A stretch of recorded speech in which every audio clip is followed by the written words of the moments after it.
Alright yung mga kaklas, installation tayo sa Honda ADV 160. Home service tayo, Barrio Obrero, Tondo, Manila. Ito yung mga kinabit natin sa kanya. Kabit tayo sa kanya ng XL Supra, 60 watts per bulb. Pay auto horn original, naka push interrupter relay na rin siya. Yan. Ito tayo. Dito natin nilagay yung MDL natin yan, left and right, naka stainless bracket na rin siya. Testing muna natin sa harap.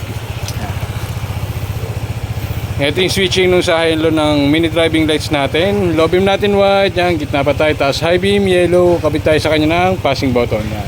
Passing high, passing low tayo. Low beam passing, high beam passing. Naka dual horn setup na rin siya, pay horn stock. Long press mo lang para sa rapid. Yan. Dito natin nilagay yung switching niya para sa loud horn. Yan. Loud horn natin may kasamang combo lights, long press lang rin para sa rapid. Low beam natin. Low beam natin white. High beam naman natin. Yan, high beam natin yellow. Alright yung mga sir, sa gusto ng ganyang setup, PM lang kayo sa page. Biyahe Nicolas. Alright.